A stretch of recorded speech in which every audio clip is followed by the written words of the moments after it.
Hello, Abraham. Thank you. Yeah. All right, this is going to be briefer than you want it to be.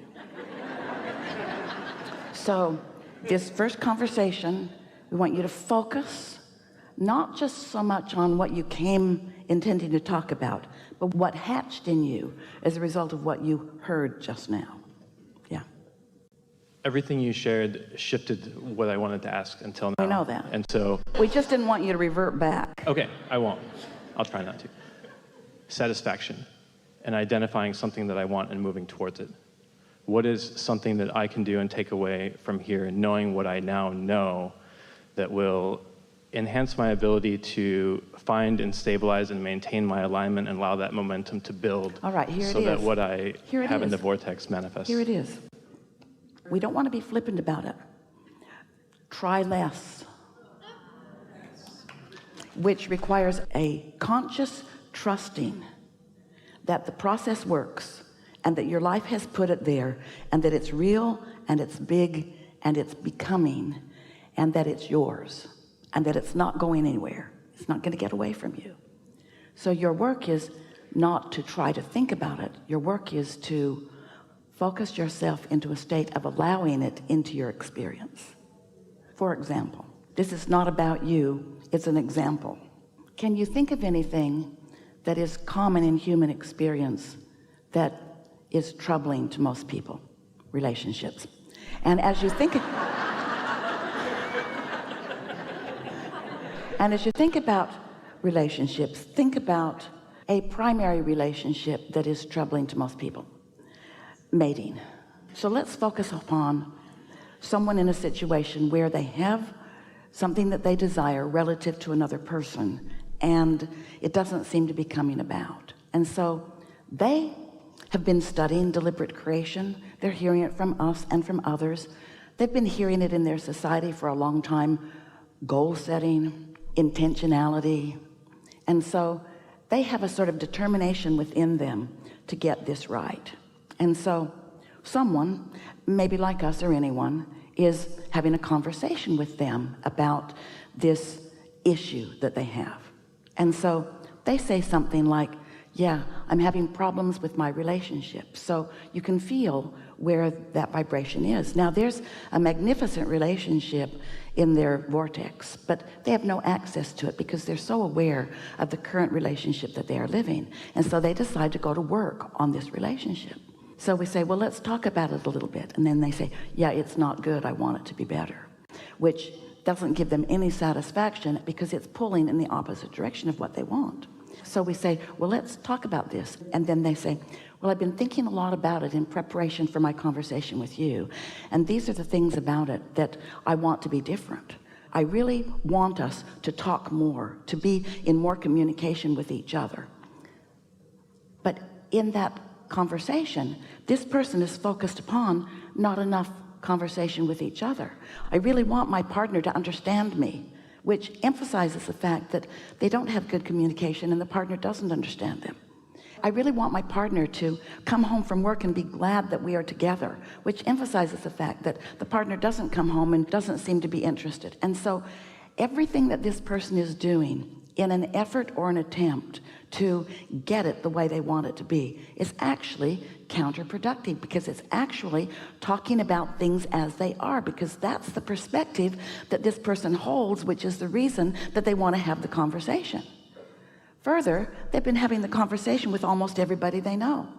They're talking about it incessantly. They can't find anything other than that. And so almost everything that they're doing about this goal that they have, or this hope or dream that they have, is not satisfying because they are believing that they have to make it happen. And in the making it happen, they want to analyze it, they want to explain it, they want to explain their point of view, and most of all, they want to be the right one. They want to be right about this.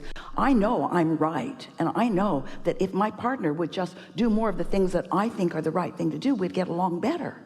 And so without even knowing it, they're just writhing in the discord in their own being, when all along over here is this massively improved, gloriously wonderful relationship that's waiting for them, because every time they struggled, they put a positive piece over there.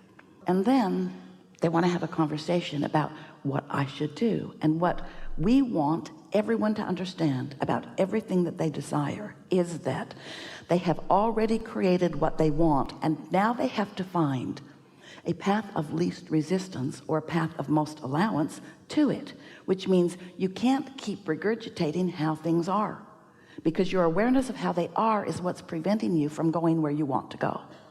And that's why we say you got to chill.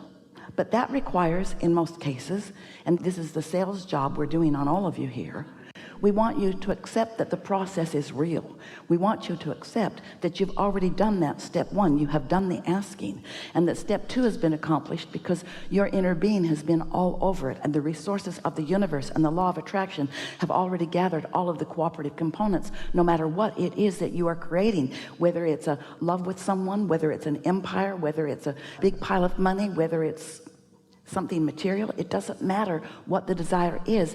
It has been vibrationally accomplished. Now humans, you get out there ahead of yourself because it doesn't feel accomplished to you until you can see it.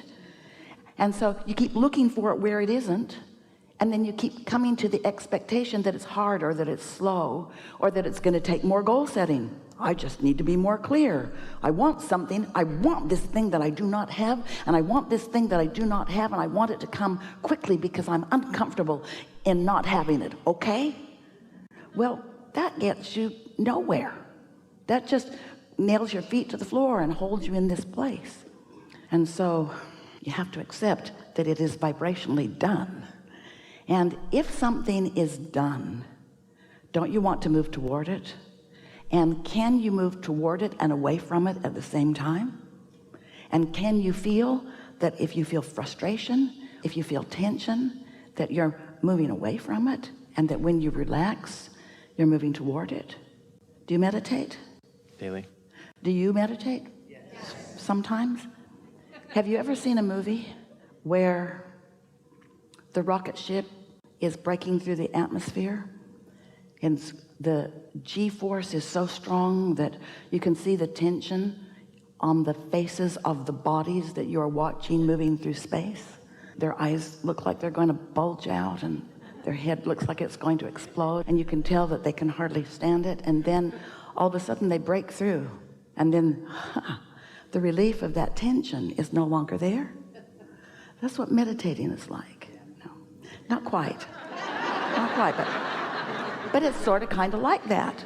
Sort of kind of like that, because your goal is to quiet your mind. But when you first start to quiet your mind isn't quieted. So you have a sort of internal battle going on, because you want to quiet your mind, but it isn't. You want to quiet your mind, but it isn't. You want to quiet your mind, and it isn't. And you're so focused on quieting your mind, you can't. And so we say, listen to the air conditioner. It's so beautifully boring. You have no judgment about it. I've heard better.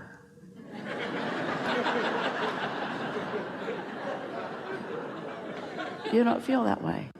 So you just let your mind relax. And at first there's a tension. There's a tension, isn't there? You know what we're talking about? We're talking about the tension of releasing resistance, which is easily accomplished by releasing thought. But there's a tension in releasing thought because you've trained your minds to focus.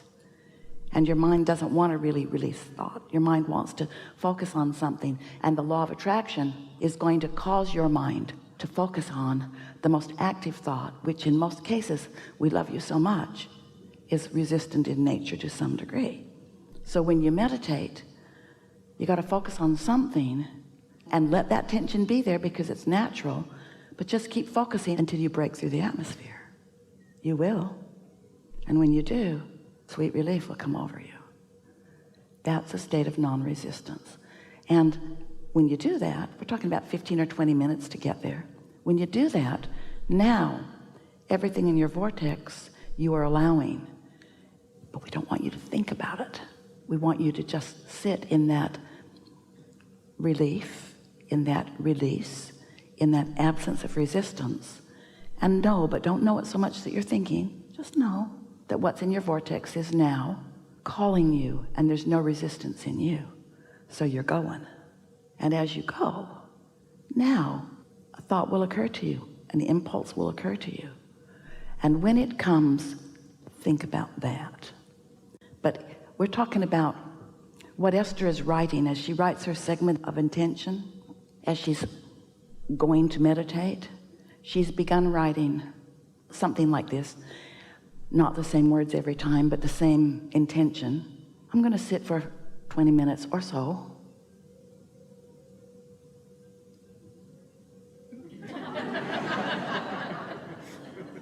I'm going to turn off my phone and sit in a place where there will not be interruptions. The universe has such good timing. And I'm going to quiet my mind. I'm going to quiet my mind by focusing on this sound. Sometimes it's a sound in her house. The refrigerator makes a really nice sound, the condenser. The air conditioner makes a really nice sound, but sometimes it turns on and off. So she has an app on her phone. It's the most spiritual app in the whole world. It's called Central Air. It's just this nice, steady, sort of atmospheric buzz that she focuses on. Her statement of intention is, I'm going to focus on this sound of silence, so to speak, this sound, and I'm going to allow my vibration to rise. And then this is the key word that she has just discovered recently, and this is everything that we're leading up to with you. And then I'm going to watch the movie if it happens. I'm going to watch the movie if it happens. Not I'm going to create a movie. Not I'm going to take this issue and I'm going to work it over good. Because that's a reintroduction of the resistance she is talking about letting go of. I'm just going to watch the movie. I'm going to watch the non-resistant movie that my inner being has queued up for me. So I have one singular intention, and that is to release any resistance that I have. Okay, now that made perfect sense to you, didn't it? Your meditations are going to be so much more pleasurable from now on. Pleasurable and therefore powerful, but pleasurable is what we're going for. But therefore more powerful, but pleasurable is what we're going for. Because if you go for the power of it, you're going to try to create within it. If you go for the pleasure of it, you'll chill. You'll allow it to be. So you got that, didn't you? Now what we're saying to you is that's the same stance that we want you to now be relative to everything that you want, because you've done the work. You have sifted through the data. You've done step one. Source has gathered the cooperative components. Step two is done. Now your work relative to this subject is to let it be. Let it come to you. Don't try to direct it. That makes you focus in the same way that we were giving the example of. It makes you activate vibrations that are in your way. You are so close, not to this end result, to this never-ending pattern and path of results. You're not ever going to get it done. You're not ever going to get to the end, but you're going to have so much pleasure as the universe says, here you go. And you say, I see that. And then the universe says, here you go. And you say, I see that. The words that are coming from Esther these days are, I am bowled over by my now awareness of the cooperative universe that is acting on my behalf. She said it's like problem solution, problem solution, problem solution, problem solution, or question answer, question answer, question answer, question answer. And if the question and the answer are really close together, or the problem or the solution are so close together, then you have that feeling of your hands in the clay, but you don't mess it up by focusing upon a problem when you're not close enough to the solution to let it in.